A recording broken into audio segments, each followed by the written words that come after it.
Good afternoon. Today I'm going to be reviewing the Pequignet Royale Paris 39.5mm.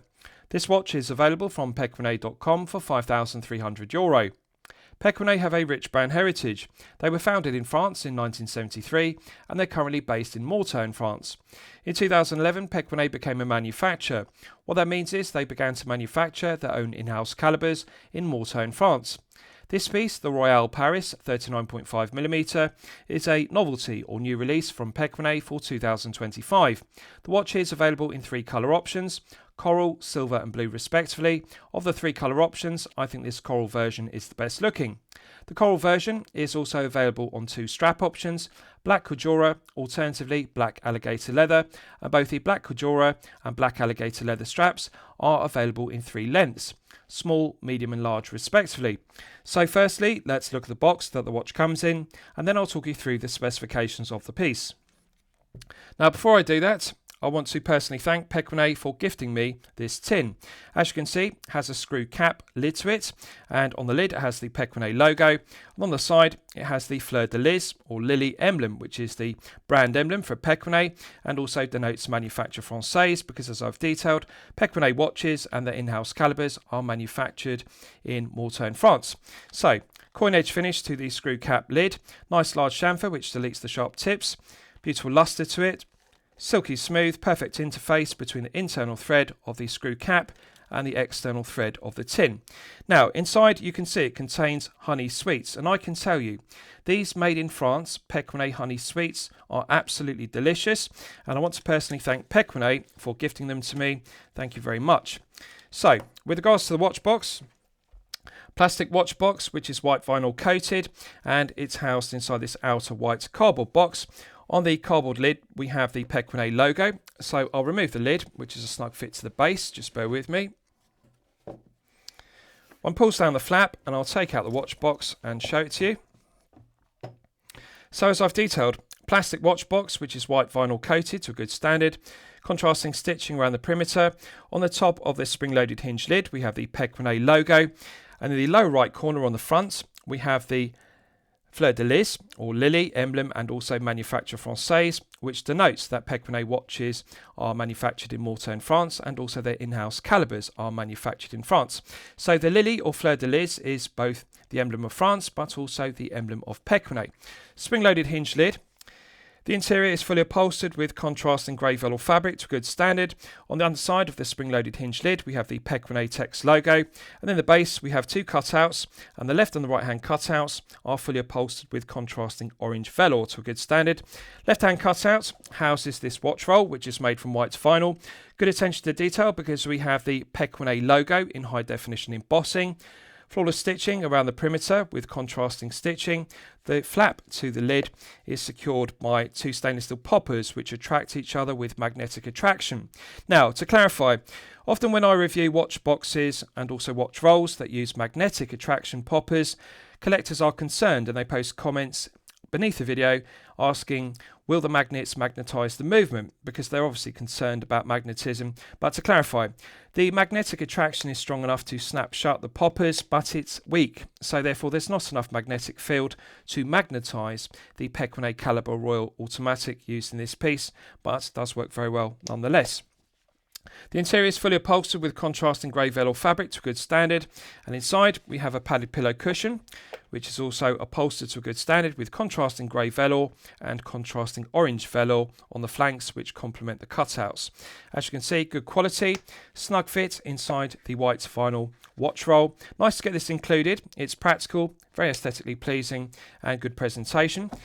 Right hand cutout houses a padded pillow cushion which the watch sits upon, again upholstered with contrasting grey velour fabric to a good standard, and the watch has a snug fit on it inside the cutout. So excellent presentation.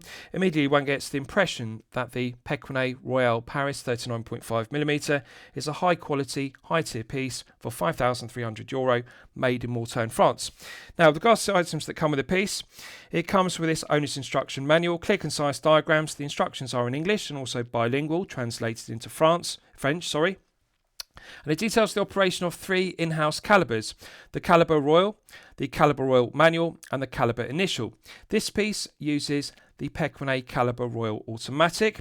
So excellent quality and good that it's bilingual, both in English and French.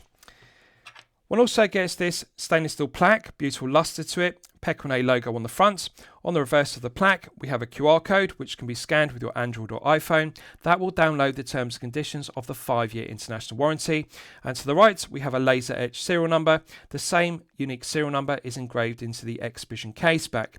So every Royale Paris 39.5mm has a unique serial number, the warranty card, and also the engraved serial number on the exhibition case back match. 5-year international warranty is very impressive. I want to give due credit to Pequignet here because the industry standard for mid-tier pieces, and to remind you and clarify, mid-tier is €500 to €5,000, is 2 years.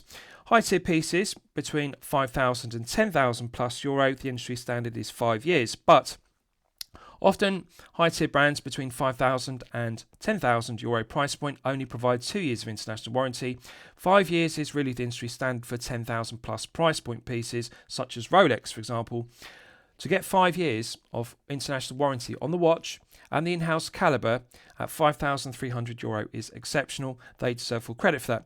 Also like the innovation of using a stainless steel plaque as the warranty card and using a QR code rather than just using the default option of a cardboard or plastic warranty card with the details of the terms and conditions printed on it. This QR code is excellent. It's modern and contemporary. And lastly, one also gets the plastic tag, which I'll show you. Plastic tag has Pequignet embossed on the front. On the reverse, we have the reference number of the piece, as you can see, which is the coral version of the Royale Paris 39.5mm. So, excellent presentation and excellent to get 5 years of international warranty. So, with regards to the specification, we have a 39.5mm case diameter. We have a lug-to-lug measurement of 47mm, a thickness of 11.6mm, and a lug width of 20mm. The alligator leather strap tapers from 20mm at the lugs down to the 2-button push butterfly clasp. Now, externally it has a buckle and tang, and one would expect it just to have a buckle and tang, but it actually has 2-button push triggers on the left and the right hand flanks, as you can see, and internally I'll show you. It's in addition to the external buckle and tang, we also have a butterfly clasp as an alternative to a deployant. Now, subjectively, one could be critical of this because a buckle and tang obviously would be lower profile. This is a very deep buckle, and what I mean by that is if you look at the flanks, the profiling, you can see the buckle externally is very slab-sided. I'd like to see Pequignet refine this buckle and tang to make it lower profile because this is clearly a daily wear piece which could potentially be worn as a dress piece. This buckle and tang has the proportions of a dive piece buckle and tang, and I think for a daily wear, potentially dress piece, this looks too thick. On a positive note, nice heavy gauge to the buckle, and as you can see, beautiful lustre to the top side, underside and flanks. And we've also got an embossed circle with a domed profile to it, with an embossed fleur-de-lis or lily, and this is the brand emblem. So quality of the finishing to the fleur-de-lis emblem, and also the brushed satin finishing is stellar. Nice curvature to the undercuts to the flanks, nice bevels, that deletes the sharp edges to the transitions, no sharp corners, nice large brushed satin finished bevels. I would just like to see them slim down the gauge and slim down the profiling of the flanks to make it more like a dress piece or daily wear piece, buckle and tang. Now, subjectively, one could also say the use of a 2-button push butterfly clasp internally and externally a buckle and tang is excessive. They could have reduced all of this meat by simply having a deployant. A deployant would be beneficial because it would be slimmer, that would enhance the comfort level and the feel-good factor, and subjectively it's less complicated because, for example, a buckle and tang is one option for sizing a strap, and that is the convention, even on high tier pieces costing €10,000 plus. This is 5,300. But one generally sees 2-button push butterfly clasp like this when you have an integrated bracelet. For example, on my Concord 40, you can see it has this style of 2-button push butterfly clasp, which is perfect for an obelisk link bracelet like this on an integrated head of the piece. That's what you like to see butterfly clasps on bracelets. But when it comes to leather straps, there are 2 industry standards. Buckle and tang is one, the other one is deployant. And really, it's an odd combination to see both a buckle and tang used externally, which is aesthetically pleasing, but also a butterfly clasp, which would be more suitable for a bracelet, as per this one, the obelisk link bracelet fitted to my Concord 40. But this is objective. Some collectors like the use of a butterfly clasp and a buckle and tang because of course it does give the piece a high tier level feel to it, rather like a 10,000 plus euro high tier level piece. It is well finished and I'll explore that in detail. Now, rest of the specification. We have a double dome sapphire crystal, which is box top hat profile. Anti-AR coating on the underside does an outstanding job. Although it's a box top hat crystal, it does have a low dome to it. So they deserve credit here because had they used a high profile box top hat crystal, that would have added 2mm of thickness to the head of the piece and it would have been 13 plus. Bearing in mind it does also have a sapphire crystal glazed exhibition case back on the reverse. So does give the piece a vintage aesthetic rather than just using a flat sapphire crystal or double dome sapphire crystal. The box top hat crystal looks visually, aesthetically like a 1960s acrylic, plexiglass or Hesselite double dome sapphire crystal, domed crystal. So box top hat crystals are very aesthetically pleasing and it does complement the piece. It's not detrimental in this case because it's not too thick and also the dome isn't too high profile. This piece is surprisingly low profile at only 11.6, and also one has to be mindful of the fact it has an incredibly high power reserve, 96 hours, which has been increased from the previous 88 hours of the Caliber Royale automatic. Normally, high power reserve pieces with 96 hours are very thick due to the caliber being thick and also the barrel inside the movement needing to be large in order to provide 96 hours of power reserve. This is only 11.6, which is incredible. Bear in mind it also uses a box top hat crystal, adding some thickness. Now, as I've detailed, this Royale Paris 39.5mm is available in 3 dial colour options: coral, silver and blue. This coral version has a copper tone and it's called a gouge dial. And the reason why it's called a gouge dial is because if you look beneath the applied indices, you can see there is a gouge or recess into the dial. And this also complements the case, which is called a gouge case. And the reason why it's called a gouge case, if you look at the flanks, on the left and the right hand flank, you can see there are scallops or recesses, rather like a gouge, from the tip of the lug to the tip of the lug, the full length of the case. Rather than being flat profiled on the flanks, it has a gouge. And the gouge is also present on the crown side, as you can see. So gouge case with gouges on the flanks matches good design continuity because we also have a gouge on the dial which runs inside the white minute ticks of the chaptering and it gives the dial a 3D effect. It's got a nice metallic copper tone to it, so rather than being a glossy enamel dial, alternatively sunray metallic dial, this has a metallic finish, but the metallic sheen isn't very highly reflective, so it doesn't compound or it's not detrimental with regards to being too shiny and reflective. The AR coating on this box top hat double dome sapphire crystal is stellar in performance. When you look at this piece straight on, it has perfect clarity to the sapphire crystal and perfect clarity to the AR coating. It actually looks like the crystal is invisible. You can see the dolphin hands, the subdial for the 60 seconds and also the power reserve indicator with perfect clarity, perfect legibility. So it's excellent sapphire crystal clarity and excellent AR coating performance. Now, the gouge dial is my favourite aspect of this piece. So it's got a nice copper tone to the coral dial. I like the way it's got different textures. The centre section, the large centre section which is a circle, that has a textured finish to it. And the textured finish refracts the light rather than reflecting it. So rather than being shiny and reflective like a mirror, as per a sunray metallic dial, alternatively a glossy enamel finish dial, this textured finish to it refracts the light. And it's got this lovely copper tone to it. When you tilt the piece at an oblique angle, you can really see the reflective textures to the satin finishing. The gouge running around the outer circle inside the chaptering has a lovely concave profile to it. And it looks very 3D effects, and I like the way the silver applied indices are mirror polished and they contrast with a more matte finish to the reflective gouge running around the outside portion of the dial. It's very aesthetically pleasing. There's also very good attention to detail because we've got a silver ring which is mirror polished around the subdial, and also to add interest to the dial, the 60-second subdial has concentric circles in the centre of it, and then the outer portion of it has the 60-second ticks. Legibility is fantastic. Mirror polishing to the silver ring around it is very aesthetically pleasing, and it complements the mirror polishing to the dolphin hands and also the power reserve indicator. There's a red marker when the mainspring is fully unwound and fully depleted. when the 96 hours have been fully exhausted, and it's easy to read and very practical to be able to see how many hours of power reserve are left of the 96 hours on the left-hand portion of the dial. Legibility is fantastic.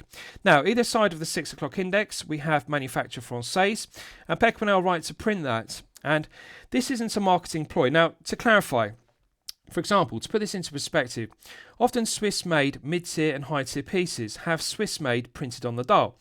And this is a marketing ploy because in reality, what you're looking at often with mid-tier and even high-tier pieces is you're looking at a Chinese parts watch, which is assembled in Switzerland using a Swiss caliber, such as a Sellita SW200-1, for example.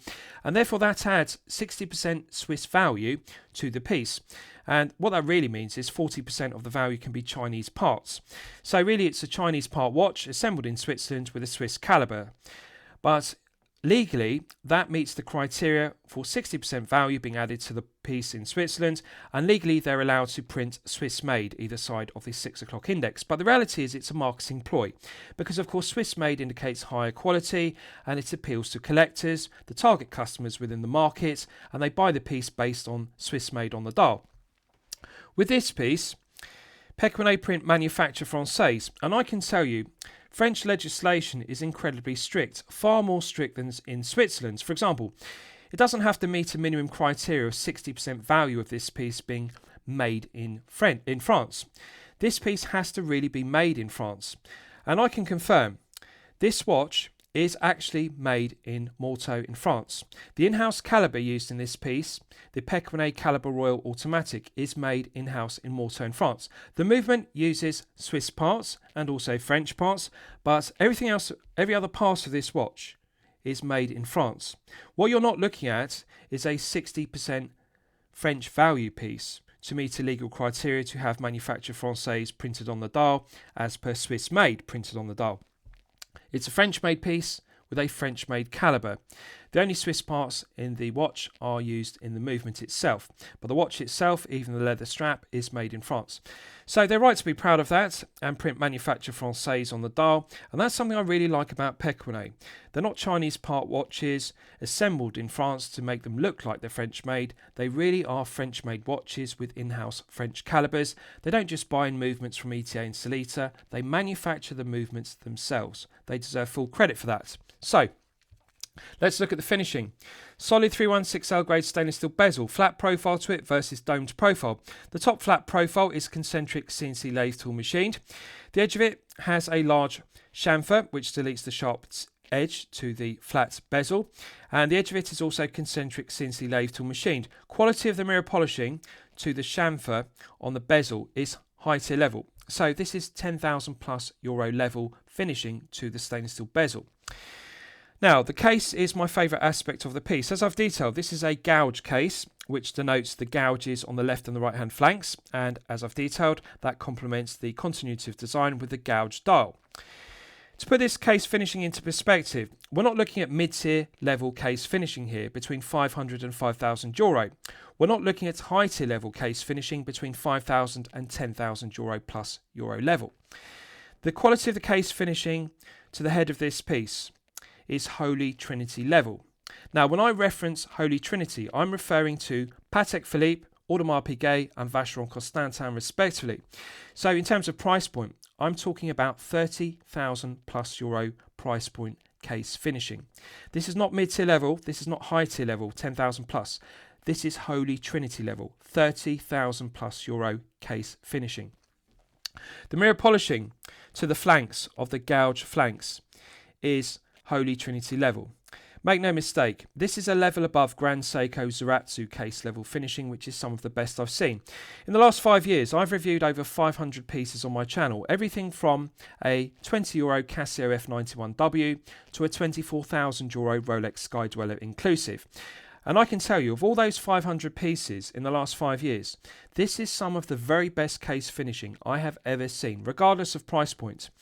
If this were 10,000 or 20,000 or even 30,000 euro, I would say the case finishing is stellar. That is the level we're looking at. Holy Trinity level, Patek Philippe, Audemars Piguet, Vacheron Constantin level. Make no mistake, that is the level of mirror polishing, that is the level of brush satin finishing to the tops of the curved lugs. When I look at case finishing, regardless of price point, low tier, mid tier, high tier, the first area I look at when there's mirror polishing in between the lugs is I look at the quality of the mirror polishing. Now, this is what I like about this piece in particular. We haven't just got gouges on the flanks, we've also got gouges in between the lugs, and this significantly increases production cost per piece and therefore diminishes profit margin per piece for Pequignet. This is why one doesn't see gouge flanks at this price point, €5,300, because the mirror polishing of gouge flanks is incredibly expensive. It increases production time, therefore increases production costs per piece. It diminishes profit margin per piece as a result. If you look at the gouges in between the lugs internally, the quality of the mirror polishing on the 6 and the 12 o'clock side respectively, the mirror polishing of the gouges is done to the same Holy Trinity level as on the flanks. It's incredible. No flaws in it whatsoever. When you tilt the piece at an oblique angle, you can see the quality of the mirror polishing is a level above Rolex. It's a level above Grand Seiko Zaratsu level polishing. This is stellar. And it really does increase production cost per piece to get this to this level, Holy Trinity level. Even the internals of the flanks of the lugs are mirror polished to the same flawless standard. There are no imperfections whatsoever. The transitions are crisp, but they've been beveled, so no sharp edges, no sharp corners. The tips of the lugs have bevels. The undercuts to the flanks of the gouge flanks also have large bevels. That deletes the sharp edges. The comfort level and feel good factor is fully optimized. It is fully maximized to the highest level. Absolutely fantastic. Brush satin finishing to the top of the lugs. Absolutely fantastic mirror polishing to the gouges on the flanks. And it's very unusual to see because often even on high tier pieces, €10,000+ daily wear and dress pieces, they use the default option of flat profiles to the flanks or alternatively curved profiles, but the curvature is outwards rather than inwards. So they have convex outward curves. This is concave. The gouges are like scallops or recesses, and it's just absolutely delightful. It's mesmerising to look at this case finishing. You could look at this all day long. It's an absolute pleasure on wrist, and also when you take it off the wrist and you study it, even under a loupe with magnification, you can just see the quality of the polishing is Holy Trinity level. So let's look at the crown in detail. We've got a knurled crown as opposed to a coin edge crown or gear tooth profile to it. Knurled crown has a large chamfer to it which deletes the sharp tips to the knurled teeth, and it's got a slight concave to it which rather than being convex, and this complements the gouges to the flanks. Matte bead blasted background to it, and we've got a 3D embossed fleur de lis or lily, which is the brand emblem. Finished to perfection, correctly proportioned. What I like about it is this crown is not oversized. Often high tier brands and mid tier brands make the mistake of using a crown which is too large in diameter and it projects too far proud from the right hand flank. It's rather like a dive watch crown fitted to a daily wear piece or a dress piece, and it doesn't look appropriate for a 39.5mm head of the piece. This is the right size. It's large enough to be grippy and tactile, so it's easy to get good purchase with your index finger and thumb. But it's not too large, so when you flex the wrist, it doesn't dig into the back of the hand. That's the point I'm making. So let's test the execution. Push-pull crown provides an effective hermetic seal to 50 metres. Now to clarify, this is a daily wear piece or potentially dress piece, therefore it doesn't need a screw-down crown with 100 metres. The benefit of it being a push-pull crown is in the closed position, one can manually wind the Pequignet Calibre Royale automatic to its maximum 96 hours. Now, I want you to be mindful of something. Originally, the Pequignet Calibre Royale Automatic had an incredible 88-hour power reserve. Now just think about that for a moment. The industry standard for automatic pieces is 40 hours of power reserve. The original Calibre Royale had 88 hours, more than double the standard 40 hours. 88 hours was stellar. That was very impressive, but Pequignet were not satisfied with that. I thought 88 hours was good enough. It was exceptional, double the amount of 40-hour standard power reserve in the industry. But they have now increased it from 88 hours to an incredible 96 hours of power reserve. More than double the 40 hours. So not just 88 hours, we now have 96 hours. It's just incredible power reserve for an automatic. But benefit of it being a push-pull crown versus a screw-down crown is you can manually wind it. Now, of course, it does take more clockwise turns. So to put this into perspective, When you manually wind an automatic with 40 hours of power reserve, they typically need 40 clockwise turns. When you have 50 hours of power reserve, they typically need 50 hours. But to clarify, although they've increased this from 88 hours to 96, it doesn't need 96 clockwise turns. Yes, it does need 60 clockwise turns to fully manually wind it to its maximum 96 hours, but that's not detrimental because, bear in mind, 96 hours is an incredibly long power reserve, and of course, this isn't a manual wind movement, it's an automatic with a rotor. So if you wear this for 8 to 12 hours per day, that will keep it topped up to its 96 hours. Alternatively, you can put it on an automatic watch winder. Alternatively, you can simply give it 60 clockwise turns to top it up. Very easy to see how much manual winding you need to give it because we have the benefit of the power reserve indicator on the left-hand portion of the dial, and you can see it's now coming up to its maximum 96 hours. So you don't need to turn it 96 times, 60 will suffice, and as you can see, I'm now at the absolute maximum full mainspring capacity of 96. I would have been satisfied with 88 hours, but they've upgraded it, and this is what I like about Pequignet. They have a relentless pursuit of perfection. 88 hours would satisfy most high-tier brands, but they go a level above that. 96 is unheard of at the €5,300 price point. With an in-house calibre made in France, there is no other brand in France doing it. Stellar. So, in terms of smoothness, it feels silky smooth. Now, to clarify, it's not possible to overwind it and do damage to the calibre because it has a clutch mechanism. And when the mainspring is fully wound, as you can see the power reserve indicator indicates that 96 hours have been attained, you can't overwind it and do damage because it has a clutch mechanism which releases excess tension in the mainspring. Feels silky smooth. Doesn't feel rough or gritty, doesn't feel too stiff, feels nice and light. So feels smoother than manually winding a Sellita SW200-1, an ETA 2824-2, or a Soprod calibre P024. I like the smoothness of it. It feels very refined. Doesn't feel too stiff, feels light, and you can gradually feel the tension building up in the mainspring to its maximum 96 hours. Feels very similar to its predecessor, which had 88 hours. There's no discernible difference. The smoothness, the refinement is still there. If I had to choose one word to describe it, it would be refinement. Now, putting it out to the first click position is the time setting position. Just bear with me, it's fiddly to do with gloves. Just bear with me, I'll get my fingernail beneath it and we'll pull it out. So we're now in the time setting position. Now, there is one negative subjectively I want you to be mindful of. If you look at the subdial for the 60 seconds, you can see it's now continuing to sweep at the characteristic 3 Hz sweep. We're now in the time setting position. Normally when you pull out the crown to the first and final click, because this doesn't have a date complication, there's no phantom date setting position, that would hack the movement. That is the one negative of this Pequignet Calibre Royale Automatic subjectively. It does not hack. So even in the time setting position, the movement doesn't hack, and you can see the subdial, the seconds continue to sweep around at 3 Hz. So it's not possible to set the time precisely to the second. That's something to be aware of. If you like to be able to set the time precisely to the second, you can't do that because you can't hack the movement. That's one negative I want you to be mindful of, but that's the only negative. Now I appreciate for the majority of collectors that's not detrimental and it's something they can live with, but I want you to be mindful of it. So, we're now in the time setting position. It feels silky smooth. This feels very refined. Minimal backplay in the gearing. The meshing of the teeth of the gears feel very good.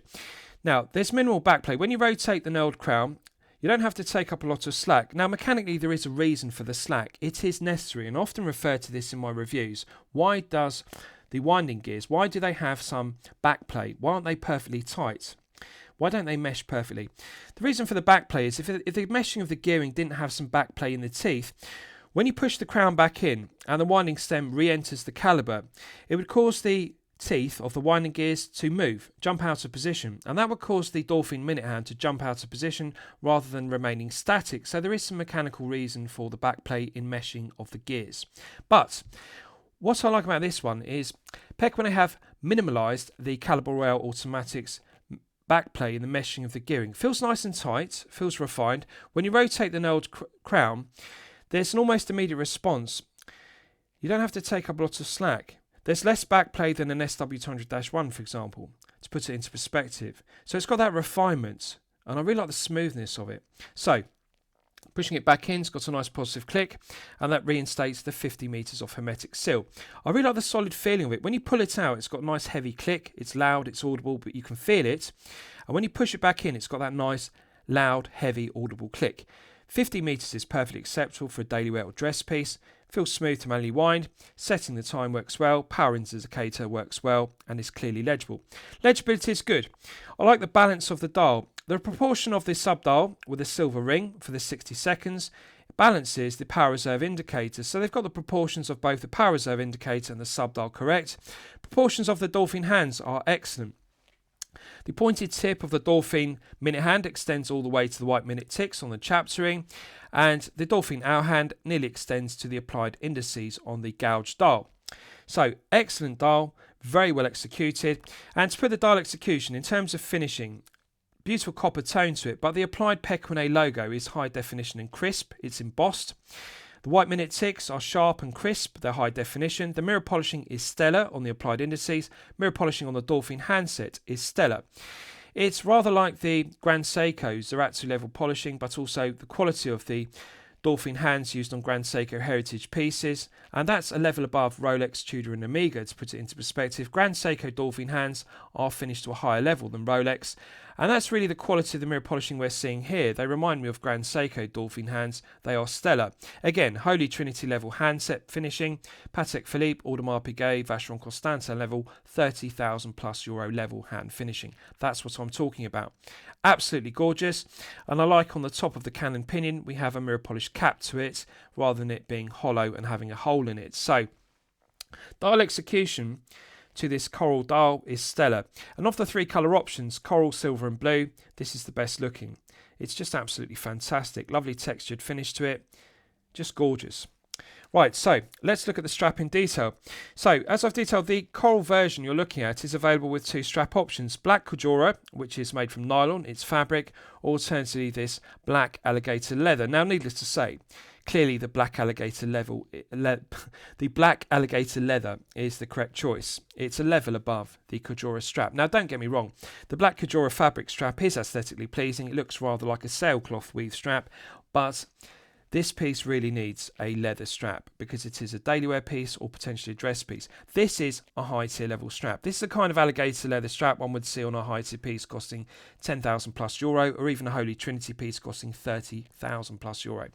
So nice matte finish to it. What I like about it is alligator textured finish. It's not glossy. If it were a glossy black strap, of course this would look more like a dress piece, but the matte finish to it has a nice subtle sheen.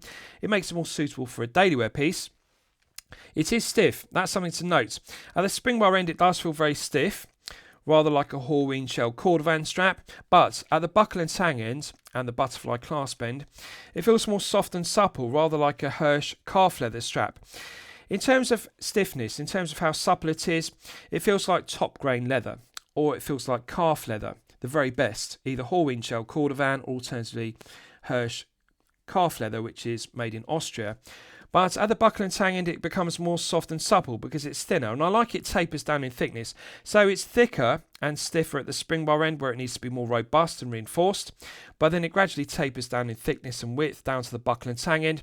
Now, as I've detailed, it's available in three lengths: small, medium and large, and of course this is the medium. So to clarify, the small strap will fit from a 5 to 6 inch length, 5 to 6 wrist size. The medium will fit from a 6 to 7 inch, and the large will fit from a 7 to 8 inch plus. So this is the medium. It's suitable for 6 to 7. I've got it on the last hole because I want to show you its absolute maximum. It's going to require some breaking in. It's not as soft and supple as a Horween shell cordovan strap immediately, and it's not as soft and supple as a Hirsch calf leather strap, but with daily wear I'm confident it's going to break in. Two keepers are correctly proportioned. First keeper is fixed as one would expect. Second keeper slides. Plenty of adjustment. Now, let's look at the butterfly clasp in detail. So, flawless mirror polishing to the top side, underside and flanks. No sharp edges to the undercuts to the internals. No sharp corners to the internals, which is good. And we have Pequignet manufacture engraved to give it a high-end feel. Spring-loaded triggers are heavily spring-loaded, so they feel reliable and robust. Nice smooth action. The left and the right-hand portion snap shut with a nice positive click. It is handed. You do need to close the right hand portion first. The left hand portion with the buckle and tang overlaps snaps shut with a nice positive click. 2 button push triggers are mirror polished to a good standard. Opens freely. Let's check the hinge pins. Left hand hinge pin articulates freely, doesn't feel stiff or kink, that's the benefit. Doesn't have excess play, nice and tight. Left hand inner hinge pin articulates freely, doesn't feel stiff or kink, that's the benefit. Doesn't have excess play. Right hand inner hinge pin articulates freely, doesn't feel stiff or kink, doesn't have excess play. Finally, right hand hinge pin articulates freely, doesn't feel stiff or kink, doesn't have excess play. Excellent. This is stellar. This is high tier level. Make no mistake. We're not looking at €5,300 price point finishing here. Build quality, quality control, materials and finishing are high tier level. €10,000+ level. Left hand outer, left hand inner, right hand outer. All 4 hinge pins have friction interference fit. Quality of the mirror polishing is stellar. Even on the underside, it is absolutely stellar. It's engraved with stainless steel and then Fabrique en France, because of course made in France, as you can see. Top side and underside are finished to the same flawless mirror polishing. This is stellar finishing throughout. Every facet of this butterfly portion of the clasp is done to the same standard, even the flanks. No sharp edges whatsoever. Comfort level and feel good factor is enhanced, but as I'll show you in the wrist shot, I think it's too bulky, and I think they should simply have a lower profile buckle and tang. Alternatively, delete the 2 button push butterfly internals, and they could simply have a deployant. A deployant would be lower profile and less bulky than having a buckle and tang, which has slab sides to the flanks, and internally this 2 button push butterfly clasp. I think it's too much. I appreciate they're trying to maximise it. They're trying to give it the ultimate high tier level finishing. They're trying to make the strap look like a €10,000+ strap, and of course buckle and tang with a 2 button push butterfly clasp, it takes it to the limit of quality. But I would say less is more. A lower profile buckle and tang, alternatively a deployant, would be better than this, because it adds too many layers of meat, too much metal. So there is room for refinement with a V2 version, but aesthetically it does look very pleasing.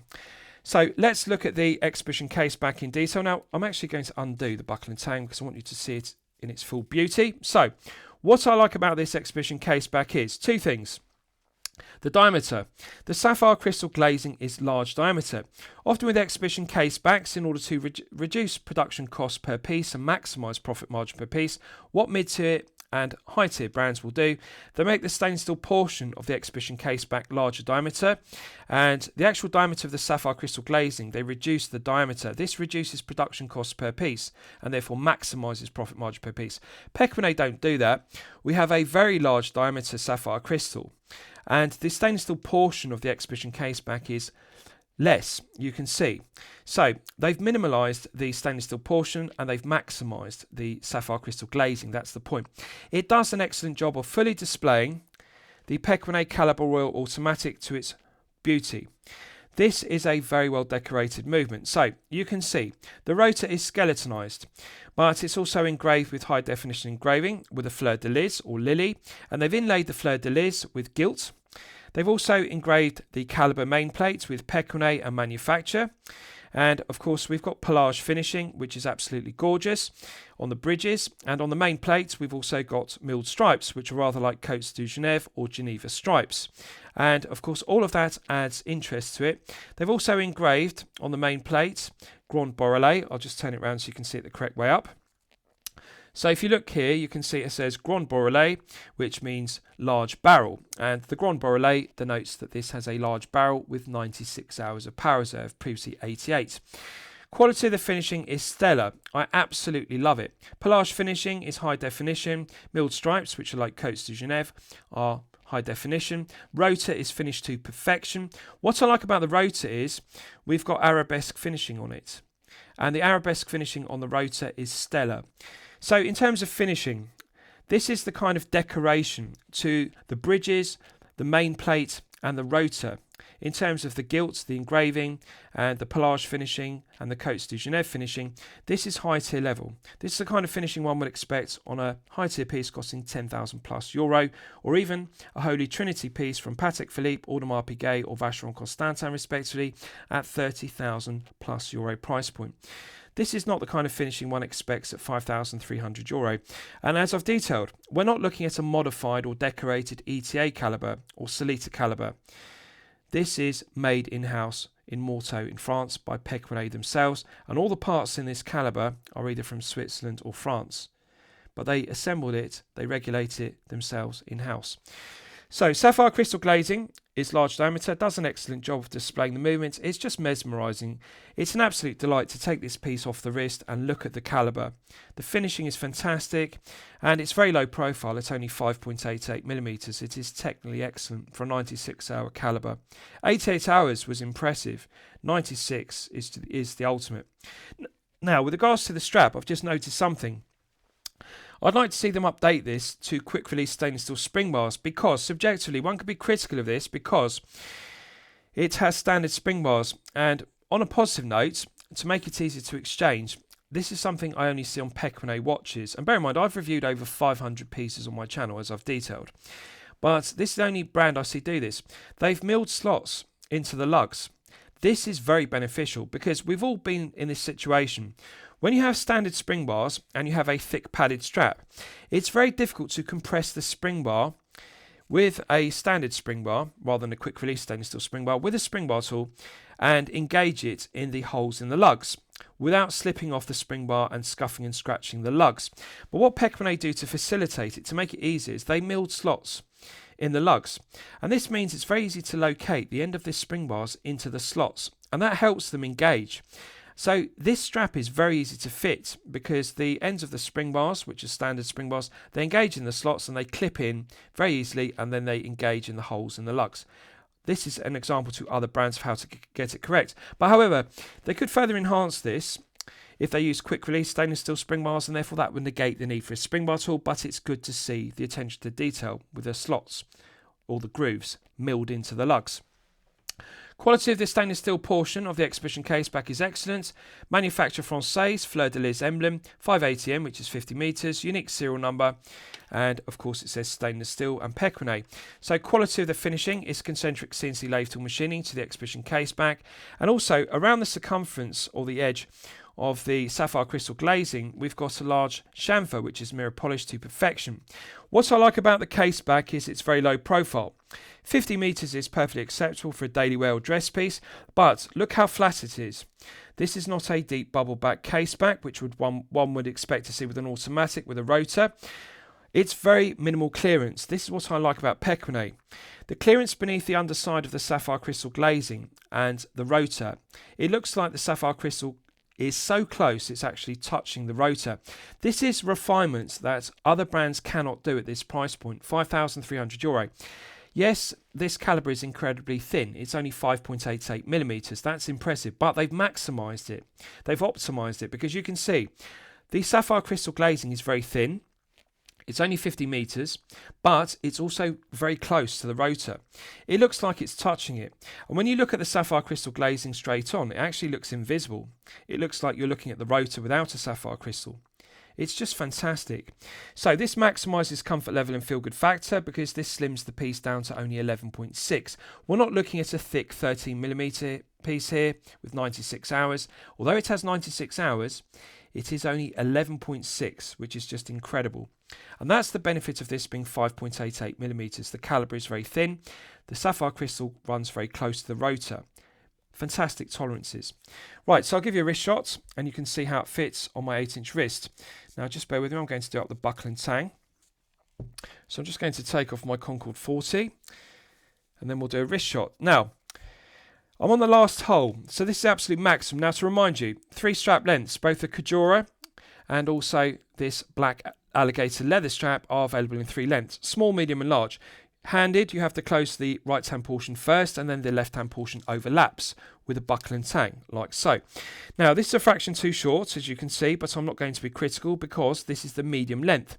Small length fits a 5 to 6 inch wrist, medium fits 6 to 7 and large fits 7 to 8 inches plus. So of course the large strap would fit my 8-inch wrist perfectly. This is half an inch too short, but of course for the majority of collectors with a 6 to 7.5-inch wrist size, this will suffice. But it's good that they offer the 3 strap lengths, both in the Cajora and also this black alligator leather strap. Now, it is on the longest hole, maximum length, as you can see, and I can easily slide an index finger. I could tighten it up, but to make it easy to fit across my glove, I've left it on the last hole.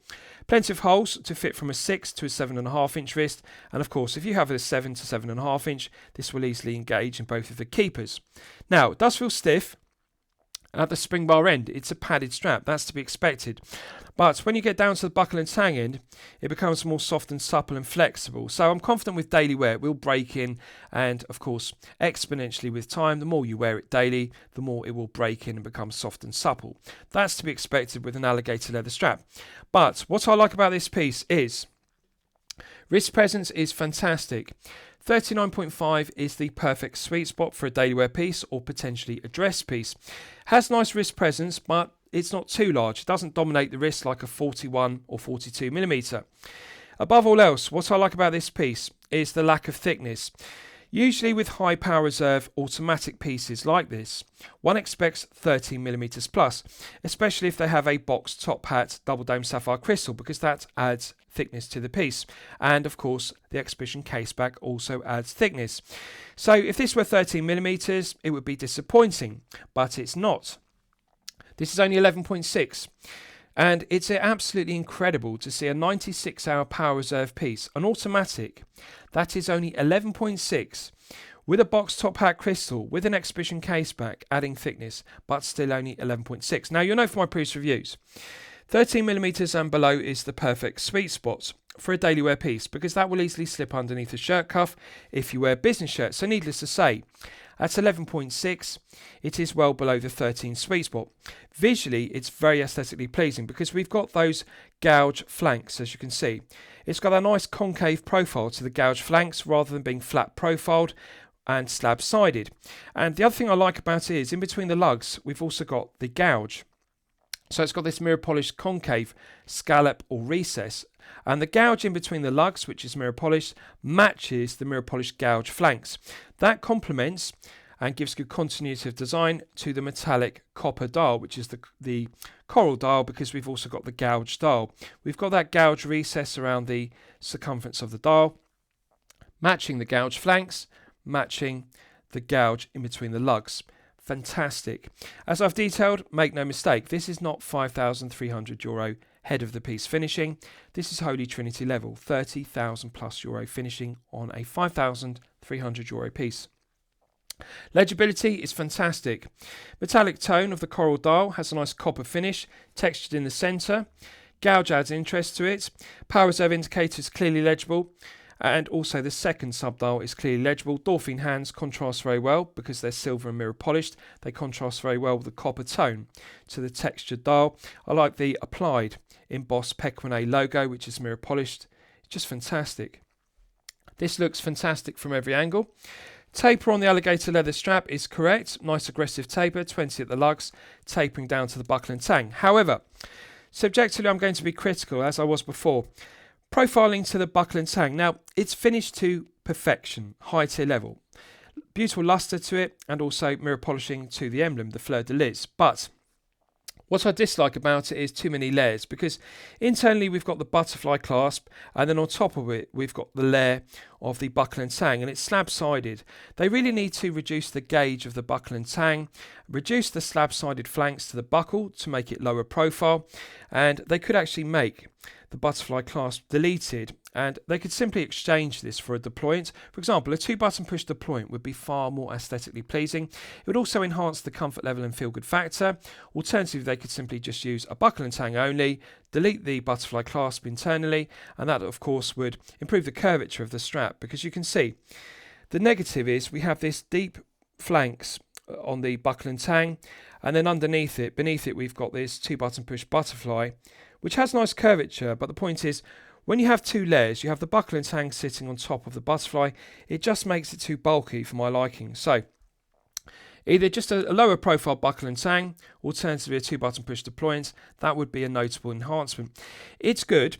The finishing is good, no sharp edges, no sharp corners, but I think particularly for smaller wrist sizes of 6 to 7, you're going to find this to be too bulky. It's okay on a larger wrist like mine, 8 inches of course, because with a larger wrist, the butterfly clasp plus the buckle and tang externally doesn't look too bulky. Proportions are good. Curvature is good. But I just think it's too many layers. This would be better if it were lower profile, alternatively just a deployment. But there we are. That's what we have. In terms of the look of it, the alligator leather strap is fantastic. It's like a Horween shell cordovan strap, which is tanned in Chicago, or alternatively a Hirsch calf leather strap, which of course is made in Austria. It's got that nice matte sheen to it. Gorgeous finish. I like the textured finish of the alligator leather, and the black stitching around the edges is very aesthetically pleasing. Black strap on the coral dial is the correct choice, and it's better looking than the fabric Kojora strap, which is the alternative. This really does have to have a genuine leather strap rather than a fabric strap for a daily wear or dress piece. Fantastic looking piece. Now, the thing I like about it is the lack of heft. This is only 87 grams. Often with high power reserve pieces, they have large cases, for example 41, 42, 43mm, etc. This is only 39.5, but it's 96 hours. It's also not very thick, it's only 11.6, but the thing I like about it is the lack of heft. This is not a 100 gram piece. It's only 87 grams, which for 39.5 is very impressive. I would expect this to be 95 or even 100 grams plus on this medium length strap. 87 grams gives a nice feeling of heft. It feels like a quality piece. Doesn't feel too lightweight, but it doesn't feel top heavy. It feels balanced. The head of the piece is well balanced by the 20mm strap, and also the heavy buckle and tang and the 2-button push butterfly clasp. So the clasp does serve a purpose because it does add some balance. It does add some heft to the strap. Gives it some meat. But the lug to lug is also very good because 48 is the perfect sweet spot. This is 47. I'm not going to be critical of it being 1mm below the 48 perfect sweet spot because this is particularly suitable. If you're a collector with a 6 to 7 inch wrist, you'll like this because you can see the nice curvature of the lugs. We don't have a very large gap beneath the tips of the lugs, so it's not going to have overhang on the lugs and the flanks of the gouge case. This is very good if you have a 6 to 7. This will fit you to perfection. Also, if you have a 7 to 8 inch wrist, it will also fit you to perfection. 47 is just 1mm below the 48 perfect sweet spot. I really like its 11.6 and low profile. The box top hat crystal is low profile. Doesn't add too much thickness, but gives the piece a vintage aesthetic, rather like a 1960s piece with an acrylic, plexiglass or Heslite domed crystal. Just fantastic looking. Stellar. Really does look like a Holy Trinity piece from Patek Philippe, Audemars Piguet or Vacheron Constantin. But of course, we're not talking about €30,000 here. We're looking at €5,300 price point. Right, so let's do a lume test and we'll see how the lume performs when it's charged up to the absolute maximum. So as always, I'm going to use my 100 UV LED torch to charge it up to the absolute peak. So this uses TC1 Superluminova on the Dolphin hands. Right, so that's now fully charged, and as you can see, it has not disappointed. We're clearly looking at 5 to 6 layers of TC1. TC1 blue looks very similar to BGW9. Potency of the exciter is good. In terms of performance of the exciter, it's very similar to 6 layers of BGW9, has the same brightness to it. Rather like adding X1 to BGW9. When you have X1 and BGW9, the X1 adds potency, adds brightness to the BGW9. Just bear with me, camera's struggling to autofocus, so I'm going to charge it up again. So it's a slightly whiter blue tone, or a lighter blue tone than BGW9. Looks very similar to X1 and BGW9 when they're mixed. TC1 is excellent, and it's a credible alternative to BGW9, as you can see. Really, it's just like a lighter blue version of BGW9. Now, credit where credit's due here, because one can clearly differentiate between the shorter Dolphin hour hand and the longer Dolphin minute hand. And it's a nice even application, and one has to be magnanimous and appreciate that we're not looking at snowflake hands or Mercedes hands on a dive piece. Therefore, Dolphin hands are more slender for a dress piece or a daily wear piece. They don't allow for a large area or a large plot as per snowflake hands or Mercedes hands used on dive pieces. For a daily wear piece, I think this is excellent performance. And you can see brightness is good, potency is good, longevity is good, and we're clearly looking at an even application. Now, subjectively, one could be critical and say, well, they could have applied TC1 Superluminova to the silver mirror polished applied indices, but one has to be realistic and say, well, this is a daily wear piece or a dress piece. The dial shouldn't have lume. We're not looking at a dive piece here. Some collectors subjectively would prefer to see lume on the indices. Some collectors prefer the dress watch or the daily wear aesthetic of absence of Lume on the indices. Of course, it would be better. It would be easier to read the time if it had Lume on the indices, but then it would spoil the look of the gouged dial with the silver mirror polished stick indices applied to it. So it really comes down to your personal taste. I think it's acceptable. They could have just used Dolphin hands, which are mirror polished, rather like a Grand Seiko Heritage, and of course not lumed them. So I think it's beneficial they have used TC1. Works very well. 5 to 6 layers. They haven't used the production cost cutting measure of 2 to 3 or 3 to 4. So I think it's excellent. Right, so let's discuss the movement used. Now just bear with me. I'm going to put back on my Concord 40 and then I'll continue. So movement used is one of my favourite aspects of the piece. As I've detailed, I'm going to undo the strap and show it to you in all its beauty. As I've detailed, in 2011 Pequignet became a manufacturer, and rather than buying in movements from ETA or Solita and decorating and modifying them, they began to manufacture their own in-house calibers. So this owner's instruction manual details their 3 in-house calibers: Calibre Royale Manual, Calibre Initial. This is powered by the Calibre Royale Automatic. It's one of my personal favourite calibers. The original version had 88 hours. This has now been updated to 96 hours, which is just incredible. 39 joules. It runs at 21,600 vibrations per hour and a frequency of 3 Hz. Has hand winding. Negative is, subjectively, it does not hack, which I've showed you. The second hand on the subdial continues to run, even in the time setting position. That's something to be mindful of. In terms of accuracy, it's regulated in 5 positions to chronometer accuracy. So to remind you, chronometer accuracy is -4 to +6 seconds per day. Pequignet don't just regulate it in 5 positions to chronometer accuracy of -4 to +6, they go better than that. They regulate it to an average daily accuracy of ±2 seconds per day.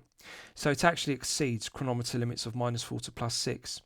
I can confirm this one is running consistently at +2 seconds per day when it's fully wound to its maximum 96 hours. Just think about that for a moment. To remind you, the industry standard, regardless of price point, the industry standard for automatic calibers is 40 hours of power reserve. The original Calibre Royale had an incredible 88 hours, more than double the standard 40 hours. 88 hours was stellar power reserve. This has now been updated to 96 hours of power reserve. Now normally when one increases the power reserve, the way to do it is, what they do is they have to increase the barrel, and as you can see it's engraved with Grand Borrelais, and that refers to large barrel, and the barrel has to be enlarged because, for example, a 80-hour power reserve movement needs a larger barrel than a 40, a 96-hour needs a larger barrel than an 80. But nonetheless, although this has a larger barrel, the caliber is large. This is not a 41 or a 42 or a 43 millimeter diameter head of the piece. This is only a 39.5. It's very unusual to see a caliber with a Grand Borrelais or large barrel housed inside a small diameter case, 39.5. 96 hours is just incredible. 40 hours is standard. We're all familiar with SW200-1s or ETA 2824-2 or P024s with 40 hours. That's the industry standard. 88 hours, the original, was fantastic. They upgraded it to 96. Now, they didn't sacrifice the accuracy. The other thing I want you to be mindful of is when you increase the power reserve of a caliber, regardless of whether it's a manual wind or an automatic, you have to sacrifice accuracy. Higher power reserve means lower accuracy. Lower power reserve increases accuracy. So one has to strike a balance between the two, power reserve and accuracy. Now, Pequignet have succeeded. They increased this from 88 to 96, but they still maintained chronometer accuracy when regulated in 5 positions, -4 to +6, and as I've detailed, they actually go above that. This has a average daily accuracy of ±2, which is stellar. Very unusual to see 96 hours of power reserve with ±2 average daily accuracy. It's just unheard of. One would expect it with 30,000 plus euro Holy Trinity pieces made by Patek Philippe, Audemars Piguet and Vacheron Constantin, Swiss-made pieces. But one doesn't see it at 5,300 euro. You simply cannot buy a French-made piece with a French-made in-house caliber with 96 hours of power reserve and an average daily accuracy of ±2. It just cannot be done. Pequignet have done it. And they deserve full credit for that because they've only been making in-house calibers relatively recently, since 2011. This Calibre Royal Automatic is technically excellent. It's decorated to perfection, pelage finishing, Coast de Genève or Geneva stripes. The engraving is inlaid with gilt, so it's a good looking movement. But above all else, what I like about it is it's incredibly thin. It's technically excellent because it's only 5.88 millimeters. Now, usually with high power reserve movements with a Grand Borrelais or alternatively large barrel, the problem is the movement needs to be very thick to house a very large barrel, a very large mainspring. And the calibre then becomes very thick. It needs a 41, 42 or 43 millimeter case, and it also needs a very thick case. The case needs to be deep. So for example, this would need to be 13 millimeters and it would have very thick slab sides to the flanks. I want you to be mindful. I want to remind you of this. This is only 11.6. It's 11.6 with a box top hat crystal. It's 11.6 with a sapphire crystal exhibition caseback. This adds thickness. So although it has those features, it's only 11.6. It's not 13 plus. But they've still managed to get 96 hours. They still managed to fit the calibre inside a 39.5mm case. We're not looking at a 43mm, and we're not looking at a 13 plus thick piece here, which is like a thick slab of 316L grade stainless steel. I just think it's an incredible achievement. 96 hours, regulated in 5 positions to chronometer accuracy of -4 to +6. They go above that, it's plus or -2 in reality. This one's running +2. Are there any negatives? 2 negatives subjectively. The lack of hacking is one, which isn't really detrimental. The other one subjectively, and I'm being very critical here, the 3Hz sweep. You'll know from my previous reviews, I personally prefer a 4Hz sweep because it's more smooth. 4Hz running at 28,800 vibrations per hour gives a nice smooth sweep to the second hand. 3Hz has a stutter or judder to it because it runs at 21,600 vibrations per hour respectively. So aesthetically, one could argue 4Hz would be smoother, but I understand the mechanical reason for it, and I'll remind you, I'll explain, because as I've detailed, when you increase the power reserve, normally you have to sacrifice accuracy. When you reduce power reserve, you can increase accuracy to chronometer levels. The other thing you need to be mindful of, there is a balance in terms of frequency between power reserve and accuracy. Now, by reducing the frequency from 4Hz to 3Hz, by reducing it from 28,800 down to 21,600, it is beneficial because, in simple terms, high frequency movements running at 4Hz, they deplete the power reserve quicker. The mainspring becomes exhausted quicker. When you have a high power reserve and a Grand Borrelais, a large barrel and a large mainspring, you increase the power reserve to 96 hours, but in order to retain it, in order for it not to be depleted quickly, you can't run it at 4Hz and 28,800. The mainspring would unwind too quickly. So the way you do it is you increase the size of the barrel, you increase the size of the mainspring. That increases it from 88 to 96 hours, which is good. It retains the accuracy, but then you reduce the frequency from 4Hz down to 3Hz. You reduce it from 28,800 vibrations to 21,600. So you now retain both. You retain the 96 incredible power reserve, you retain the chronometer accuracy of -4 to +6. The only negative is you have to sacrifice aesthetically the smooth sweep of 4Hz. It now is the stutter and judder of 3Hz. I think it's okay, one can live with it. I don't regard it as detrimental, and I appreciate for the majority of collectors it's not detrimental, and I am being very critical. I'm trying to find faults with it, but really I cannot find faults.